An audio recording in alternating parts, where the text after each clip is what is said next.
I'm actually thinking, with Vici Gaming's role switch, we've seen ZSMJ only Nature's Prophet and Chen so far. Orange's turn to pick. And Treant Protector. Actually once. But all those heroes kinda make that Vici Gaming doesn't go for aggressive tri-lanes. Ever. Since their swap, they haven't done it. At least not in this tournament.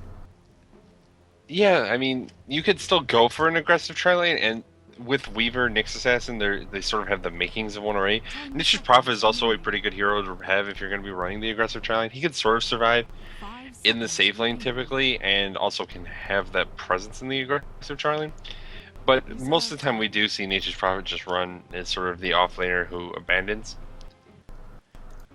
We'll see exactly what they want to go with it, and if they're going to run an aggressive tri-lane. I kind of doubting it though, and maybe you're aware of this fact, and that's why they're comfortable picking up the Chen. They don't expect the aggressive tri-lane. Yeah. So why not just run a hero who's going to be a support that can sort of get some farm, take advantage of that jungle? Yeah. I would still like to see aggressive tri-lanes. I mean, it worked so well the previous game. Why not want to do it again? I would like them to see them do it again. But so far, they only have one core, by the way. You'd like to see Orange run the aggressive tri-lane again? Yeah. I mean, maybe it's not pretty with the difficult. Chen, but yeah, with the Chen pickup, it's already... That's pretty... You're going deep if you're going on that aggressive tri-lane. The Chen aggressive jungle is... It's kind of sketchy. yeah. You can do it, certainly, if the other teams doesn't have anything that can punish it at all. But with heroes like Weaver and Nyx, I don't know if I would be comfortable running that. Whoa! We were talking about Yes. supports getting banned out, and in comes the Shadow Shaman. I love this. I secretly hope that this is a Shadow Shaman solo mid. Please make it happen. Thank you. I would. It doesn't really work because Dark. Well, you want to have 2 cores still. I mean, it can work, but you want to have another core because otherwise your opponent's gonna have more cores than you. 5 seconds. Not sure if that's what they want to do. Darkseer is of course already on the off lane / jungle. Chen is already in the jungle. Period. Gyrocopter on the safe lane. And you've got a support Shadow Shaman. Shadow Shaman actually works very nicely together with the Rocket Barrage. But he does have to stand still to get that shackle off. And that's gonna put him in a tough spot. Unless it's gonna be a safe... just a suicide lane, 1 hero. But I would really like to see an aggressive Shadow Shaman. Who knows? Yeah, Shadow Shaman... He was a mid hero a long time ago. Like years at this point. But... I can't really imagine seeing him in this lane. You know he's going to be going up against Dragonite, and it feels like Shadow Shaman doesn't have that much game in lane against Dragonite. They both have sort of spammy abilities, so maybe that could be the thought process, and you eventually want to sort of transition into a pushing ability with those Serpent Wards. But Dragonite's just going to have so much more impact on the game as it goes on when compared to a Shadow Shaman. Yeah. So I wouldn't really expect to see that. I think they're going to want something else who can really do something with the farm, sort of scale into the later game. I guess it's important to note that Vici really doesn't have very good team fighting, and they have a lot of single target and not much in the way of AoE. While Shadow Shaman, Darkseer, Gyro, those are heroes that have AoEs. Chen, of course, his ultimate is effective in team fights, so they definitely needed a team fight hero, and Clockwork, someone who could sort of help fill that role, but probably still not the ideal. Yeah, I mean, with the 1 core pickup so far from Orange, they could kind of take that safe role and just make sure that they have that Clockwork there. Orange thinking about their last ban. They don't really have that much time, or not last pick rather. They don't really have that much time left. Only 7 seconds in their bonus time. So it's going to be a tough one. Is it going to be a Queen of Pain / Puck / well, maybe even a Razor, but I don't think so. 5 seconds. Or is it gonna be something supporty and leave that Shadow Shaman mid? I mean, it's my secret hope. I have to say, there's not enough Shadow Shaman solo mid lately. Just saying. Lately? Lately.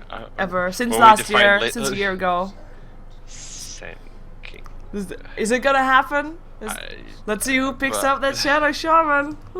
It looks like it's probably gonna be Shadow Shaman mid with that Sand King pick. I think it's Mushi Sand King mid. No, Mushi has played Sand King mid before also. I mean, Sand King mid is pretty effective against Dragonite, actually. If you get those points in the Caustic Finale, it's very effective against a melee hero in the mid lane because it's difficult to get close to the creep wave. Yeah. It does a lot of damage very, very quickly. Well, I guess I'm unlucky. Unfortunately. But it is to be expected, to be fair. I mean, as you say, Sand King, we've seen it being done before by Mushi as well. Very enjoyable to watch also. And CTY up against that Sand King, it will be interesting to watch. It should be the Sand King that is able to harass the Dragon Knight away, depending on how much bottle crowing and timing that CTY does on his Dragon Knight. So yeah, we are in the second game of the Grand Finals of the AMD Premier League. Prepare for battle. One team will take home $3,000, the other one $1,500, and we are already in the second game as said. Orange is one game ahead. We're gonna see if Vici Gaming forces out a third game, and we're gonna see them trying it from the dire side. 2-2 will be taking on the Weaver. Going towards that top lane. It looks like I am proven wrong here because we might have an aggressive lane here. No, never mind. I'm not sure what the supports will be doing, but 2-2 on the Weaver. It will be FY taking on the Clockwork. We'll see if the supports rotate with him. Fenrir on the Nyx Assassin. It will be CTY on the Dragon Knight. And then, of course, ZSMJ will move into the jungle. Yeah, we are going to have a dual bottom lane. Fenrir and FY will be by themselves on the bottom lane. Curious. Although they can do that with the Chen there. Yeah, they might. That's what exactly what they might be thinking is that because Chen's going to be mostly jungling, they might be safe to run this dual lane at least at first. We'll see if that ends up being the case or if Fenrir moves somewhere else. It looks like he might be walking towards the top lane now. I imagine he kind of wants to be able to pull and doesn't want to be taking experience away from the Clockwork. So hanging out down there, I don't know. We'll see what happens. In the meantime, Orange on the rain side, we're going to have KYXY playing the Gyrocopter. X, Extinct, going to be on the Chen.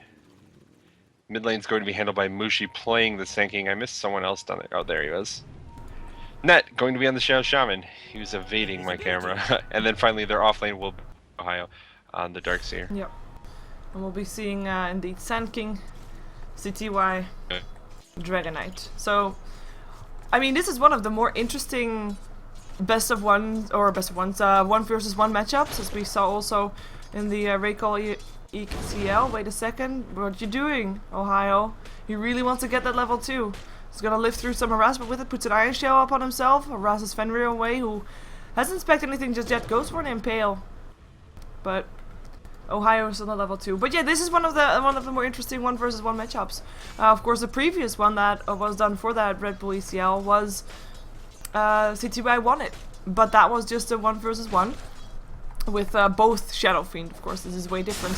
We're gonna see how aggressive it can be. But if Mushi does more of what he just did and is able to get more kills from it, like more last hits, he might be able to take down CTY. Ohio, what are you doing?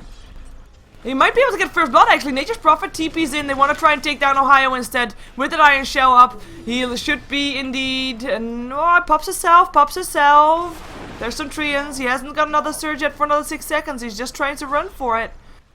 But ZSMJ not able to run away not run after it, not fast enough. Close call though, but for both sides I feel. Yeah, that could have gone either way very quickly. Both managed to make it out alive. Nothing really bad happens except that Darkseer will have to walk all the way back to the fountain by probably TP scroll to get back to lane very quickly. Just because it was a good guess by Nature's Prophet to summon those Treants there, breaks the Salve. Otherwise, things could have gotten a little bit scarier. He almost had 2-2 down. That would have been real good for him if he was able to get that kill on the Weaver. For multiple reasons, just shutting down Weaver obviously is pretty good. But it also gives him the first blood money. And on Darkseer, that can be huge. You can really have a big impact in the mid game if you get all that experience in gold early on. Yeah, Fenrir's still level 1, so only has still got that Impale. Of course, 2-2. He got kind of distracted from farming for a little while, so he's slightly behind on last hits compared to everybody of Orange. And when I say everybody of Orange, I do mean all core lanes. I mean, KYX were doing really nice, 15-4. I say all cores, but one of the cores I mean is also the Chen. Because we can compare Chen to the Nature's Prophet, I feel like. 9-0 for ZSMJ. 2-2. Oh, he's okay. 2-2 is taking a lot of damage. He doesn't have enough for Shikuchi. Looks like he'll be okay though. Yeah, he still has that one salve, so should be okay unless Ohio thinks he's gonna be playing a balls move. But with that salve up on 2-2, we'll be able to live. Maybe though, no Burrow Strike. Actually, Mushi is gonna die for this. Dive. maybe die, but we'll see. Dragon Tail is there, and that should be Mushi getting himself out. He can go away with the Burrow Strike, and that's exactly what he'll do, and he'll be safe. Almost got himself a kill up on CTY, but ZSMJ forced to show up to force him away. And I mean, him showing up there and the Dragon Tail, of course, helping out is nice because nobody dies on the side of Vici Gaming. But at the same time, ZSMJ for the second time forced a TP to a lane where he doesn't get anything out of it. Yeah, it's slowing down ZSMJ's farm quite a bit for him to be helping out elsewhere. And the worst part is that his help hasn't really been necessary, I guess. He hasn't been able to obviously secure the kill, and both times it felt like the person was able to get away regardless of his help. Mushi, though, is doing a great job in this mid lane, and it looks like their little pocket strat here against the DK of having the Senking is working wonders from the far. Nice. Oh no, ZSMJ might be in trouble. Yep, a nice Dragon Tail coming off from CTY, but nice illusion steal from Mushi. Burst Strike still up on the Dragon Knight though. He might try to block. No, doesn't try to block. He does have bottle charges, so could try to go for another Burst Strike in 3 seconds, and it looks like that's exactly what he wants to do, but actually he gets blocked by himself. That's gonna be the first blood. No, the Dragon Knight, he could Dragon Tails again! And that's the illusion's gone, and that's no first blood on the board. That is CTY living, and Mushi being very sad with an empty bottle, and takes the creep waves and will probably be forced back. In the meantime, on the bottom lane, tower goes down. Orange was pushing that one and was able to take it just fine. While FY was just standing back, not dying yet. Though, he has to be so careful. There's so much disable here with and a net from the troll and a net from the shackle from net. But he is safe. No first blood on the board yet. Yeah, a lot of close calls already this game, and none of them have really been able to just quite seal the deal. I really thought Mushi was going to have that one. Me too. One Lotto attack away. Just really good by CTY to be able to get away, but again, he's struggling in this mid lane, and things are going to just get worse as Mushi's getting levels, because Caustic Finality and Burrow Strike are both going to become more and more threatening as he's leveling up. Yeah, CTY, I mean, he can stick around, but he can't really hope to get in range of experience all that much anymore when that happens, because if he is around when an entire wave dies at the same time, which can happen when you level those two up, it's, you know, he probably is going to go down to half HP or more, and, you know, has to be very careful. In the meantime, 2-2, he has his time lapse, might be forced to use it, but actually just going to take the harassment like a man. He's got that ring of health, and it is actually Ohio that's rotating first, and he rotates middle. Maybe there's gonna be... Oh, that was just someone holding a shackle. Net might be in trouble though. There is a battery assault. There is a TP in as well. Nice cogs actually helping out Net a little bit.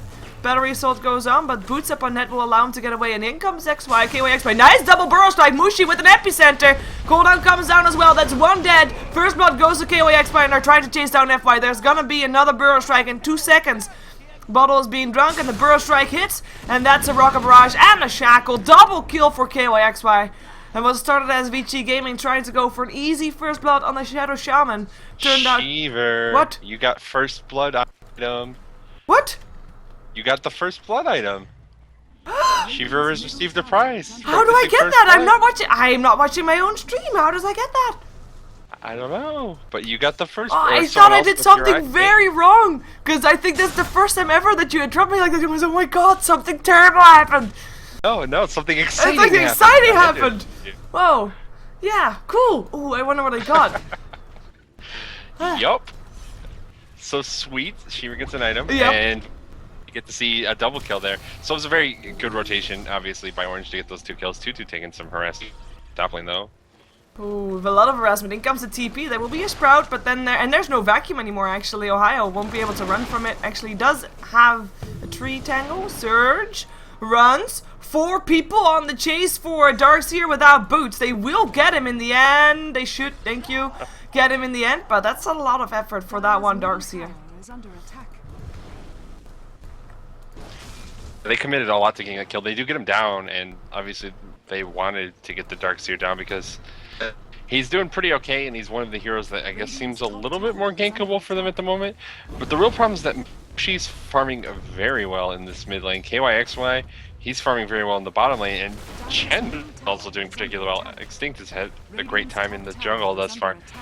They need to take care of these heroes well not just worry about the Darkseer. And committing 4 heroes towards the top lane just gives all of those heroes more space. Yeah, if they kill off Ohio again though, that would be worth it. They do force out a fortification. Both teams take a tower though. Tier 1 tower middle goes down in trade of a Tier 1 tower top. Though, of course, the Tier 1 mid is kind of worth more than the Tier 1 top. Not in terms of gold, but of course in terms of tactical advantage. Orange just trying to take away that Roshan advantage that Vici Gaming has. And we saw it work out in the previous game, as in Orange got all the Roshans in that fight and it worked out for them. Oh, Impale. Yeah, Ohio. Cooldown comes in. KYXY tries to make a difference. Nice! Gets himself a good cooldown there. Flak cannon being used. We already have Weaver going down as well as the next assassin. They do lose a Darkseer in return, but that's okay. As my computer just gets in a bit of an overload. Let me see if I can fix that. Because that is... maybe my graphics card overheating. Well. Yesterday, by the way, as a... just, you know... heads up. I did have an overheated PC, it got a blue screen. I have got a fan put on my PC and it goes with the flow of the other fans, so that's good. But, you know, it might happen. Just so you're aware. Are you still there? Yeah, I'm still here. Okay. I hope that doesn't happen. I understand it's hot there. It is. Though not quite as hot there as I think it is here. Well, you people work with air conditioning. Standard in these houses, no air conditioning is built. Oh, Fenrir gets himself stuck in a shackle, a burst strike, in a net, and goes down. In comes another cooldown. CTY and Tutu taking the full hit from now on, and FY will already go down. I mean, not CTY, I meant FY. Tutu doesn't die though. Might be able to get, no, he will go down still. That's gonna be him dead. Time-lapse was there, didn't use it, used stick charges first, and now a tower will drop. And Orange take themselves a second fight very convincingly. Yeah, another fight going the way of Orange, another tower going the way of Orange, and things are looking real good for them. They're out farming VG pretty heavily at this point in the game, and I don't know if VG can really afford to have that happen. The mid-game pressure that can come out from Orange is really going to be devastating, especially the Sanking. Mushi is just doing so well. He has Blink Dagger up on Sanking pre 10 minutes. That's kind of crazy. It is. And I mean, it's getting out of control a little bit at this point. Orange is 7k gold ahead in experience, 5k experience ahead, and at this point, what does Vici Gaming do to get back? Oh, hook shot! Gets himself locked in with the Chen there. Vacuum outside of the cogs though. Saves Chen a little bit. Ohio might be dying for it. Hand of God will not be enough to save that Darkseer. In comes a Burrow Strike Epicenter. Down goes the Clockwork. Dragonite taking a lot of damage, but can't really go up on Mushi just yet. Looks for that Dragon Tail as Weaver still is able to pick up the Chen on the back end. There will be a 1-for-2 trade still in favor of Vici Gaming, so that's a good one. Is it gonna be enough to take them some control back of this game? Might be. Maybe they take a Tier 1 tower with it. We do have the fencing coming though. KYXY already hanging around here. We also have got Net coming in, and he's got himself some Serpent Wards up again in 6 seconds. Yeah, they're gonna have the Serpent Wards. I don't know if they're gonna try and take this fight. I think they're just gonna try and force them back. And VG looks like they're happy to acquiesce to that request. Yep. Oh, poor CTY. He tried to TP out and then saw the homing coming and was just super depressed. That's painful. I mean, that's 135 gold down the drain, and it only costed KYXY 120 mana, and he doesn't really care that much about mana because he spams it out anyway. By the way, KYXY, he has got his BKB about done, just about 300 gold, and it's done for him. So when that happens, it's gonna be even more tough for Vici Gaming to do anything about this harassment that comes out from Orange. I mean, they don't have a farmed up Weaver, they don't have a farmed up Dragonite, who is very far away from his BKB. ZSMJ didn't go for Hand of Midas, has got 1600 gold, might be forced to get a fast mechanism for his team, purely because of the rest doing so bad and them being forced to fight all the time, and at least able to survive some cooldowns. Wait a second, oh, Fenrir gets Hex, gets stunned, gets netted. Nice Spike Carapace, but doesn't matter. Sand King with the kill. Mushi killing spree. And yeah, I mean, they're just gonna continue going with this. Let's take down another tower, they think. All Tier 1's already dead. Move on to the Tier 2s. Yeah, And they're just going to be able to continue this way, taking down towers. Again, like I kind of mentioned in the draft with VG's, they don't have team fight, realistically. They have almost no AoE, and that makes it really difficult for them to defend these towers. And Orange have a lineup that really can take advantage of that with heroes like Shadow Shaman and Chen, who have good pushing abilities. But here comes the initiation. Well, on the top lane, hookshot in, looking for next pickup. Already took down Ohio because the send home wasn't done in time. They won't be able to get anybody else though. And Shadow Shaman still gets the tower with his ward, so that's nice for him. He actually harasses FY quite a bit. He's not going to be able to free from these serpent wards. He actually might die for it. Use the stick charges. No, he's fine. But that's close. Lucky for him, there's no Rubik that has a flare. Or no Nature's Prophet that can TP in.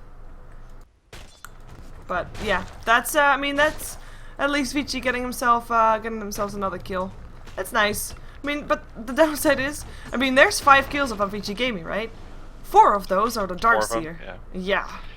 Yeah, Darkseer, he's struggling, and you know, normally you'd say Darkseer, that's like one of the better heroes to get kills on because he was their off lane, he was getting a lot of experience, etc. But he's not actually doing that well this game, and giving up a tower for that is really, really rough for them at this point. We see actually a Force Staff picked up from Mushi here. Somewhat unusual on Sand King, but he just wants a lot of mobility, I guess. Well, this is like the best initiation if you've got vision. You can Force Staff, blink, Burrow Strike, or you can blink, Burrow Strike, and Epicenter of course as well. And then Force Staff yourself out of the fight, which is of course also quite favorable. Though, like you said, they don't really have that much team fight to Force Staff yourself out for. Orange, they smoke up, they look for a pick-off. They won't be able to find someone though. KYXY shows himself because he doesn't want to be getting away from the farm for too long. Maybe they can find FY, actually, they find CTY. CTY, yeah. Well, he just tried to take some farm, but yeah, that's gonna be him shackled, burst striked, and killed. Mechanism now done up and extinct if he wants to. Tier 2 tower, the second one that will drop in the mid lane. I don't think that SheeverGaming can really try to prevent this from happening. Maybe they can take down a tier 1 tower bottom instead, but I mean, there is still fortification and we might see them trying to defend it. In comes KYXY, he's indeed gonna try and defend this. And not try, just his TP in will force Vici away. So success achieved. Yeah, they're just taking down these towers, and with this Blink Dagger up on net now as well, their initiation is so good. It needs to be careful. Fenrir's gonna try and go, and yeah, I think they're gonna be able to. Another Dragon Tail. Force Staff up into the high ground though. Nicely done. In comes a Burrow Strike. Mushi getting himself out again. Net still getting harassed here by Tutu. Gets a shackle up on CTY though. Full duration. Hand of God keeps everybody up. Epicenter comes in because Mushi came back to the fight. Wants to go for this Dragon Knight. Has another Burrow Strike. Doesn't even need it because Darkseer gets it down. Down goes Nature's Prophet. Down goes FY. And that's 3-4-1. Orange. Double kill for KYXY, dominating this game as their gold graph spikes above the 10k in their favor and above the, well, I guess about 6k, 7k in favor of them. Almost, well, just 6k, I guess. Yeah. Yeah, and they're just going straight for tier 3, not even bothering to move towards that top lane to get the other tier 2. This Glyph is just going to be enough time to buy for these heroes to respawn, but with the wards and the centaurs here killing this tower, it's going to go down before they can really even do anything about it. They might not get barracks here, and yeah, they're actually going to back off. This is definitely the right call from Orange. Hookshot in, maybe they can do something. The BKB is on cooldown. Rocket Barrage forces FY back though. But they still get him. Nice pick off. Vendetta helping out Nyx Assassin with the last kill. Last hit. Mushi gonna get sent home. Mechanism will keep him up a little while longer. Goes for a 3-man Burrow Strike because he can. Buys time for his team to get away. Or, well, he would. If Zedison didn't TP in. Nice vacuum. Cleaning out the trees and a surge. What is this? People are just saving each other over and over again. I like it. Burrow Strike. Up on Tutu. Mushi getting himself out. Force staffs himself to the rune. Gets an illusion one. That teamwork. A lot of teamwork. Yeah, teamwork. That's been kind of the name of the game for Orange and I guess VG early on as well. There was a lot of saving each other and just barely surviving fights. But this has come to the advantage of Orange. They managed to get that tier 3 down. Like, they lost their gyrocopter, obviously less than ideal. You don't want to give up your carry, but to take a tier 3 at like 16.5 minutes, yeah, I think they'll probably okay with that. He was 5-0-4 before it, and they get a tier 3 down. Like, that's pretty much amazing for them. Now if they take one more fight anywhere near their base, they're going to be able to take one set of racks. Yeah, look at that net worth up on Mushi, by the way. Mushi and also the gyrocopter are just very, very far ahead of Vici Gaming. What is Vici gonna do? I mean, in terms of late game, they've got this split push potential with the Nature's Prophet, but he is indeed has that mechanism, and he's not gonna be able to split push that hard for a while. And then they've got a Weaver that still needs a lot of farm before he finds himself with a Lincoln Sphere in his inventory. We've got a Dragonite that went for 2 bracers because he can't get his BKB in time. And can they actually hold on long enough to get their farm up before Orange decides to just end it? Radiant's bottom Well, I mean, Orange are already forcing the barracks. They just can drop these Serpent Wards and they're almost killing off the melee racks. They're trying their best to take them down in time. They don't even have to commit that much here. BKB's turned on. They want to try and go for this nice double burrow strike coming off again from Mushi. In comes the hook shot. FY gets himself back out again. Racks go down. Nobody dies. And, well, even though, of course, Citizen J did get very close. But, oh, another Blink Burrow Strike. Another one up on 2 with the Shackle up on the Dragonite. No way out for him. That's going to be 1 dead on the side of Vici Gaming. And it's going to be then attempting to defend their racks here. It's going to be a very tough job, though. And Orange is not even really forcing it that hard. They're just sitting there because they can. Taking down Range Wreck very slowly. Thinking, oh, hey, it's a tier 3 tower. We can take that one as well. So that's going to be their next goal. It's all very, very scary for Vici Game. I mean, they're not even trying to. Now they smoke up. Now they try to. Maybe able to get a kill. Shackle already up on 2-2. Net sitting around there. Vacuum comes in into a Burrow Strike up on 2. Darkseer Wall goes down as well. 2-2 and FY have to be careful there. Net will still get picked up by Fenrir. That's at least a kill for Vici Gaming. But FY will take a fall for that as well. By the looks of it, 1 more hit away from dying. And actually lives because the mechanism comes from the high ground. Weaver will still go down but buys back. And time-lapse himself back into the mid lane. Still though, Orange. One Shadow Shaman gone is not the end of the world. FY hooks himself in. Kills himself off.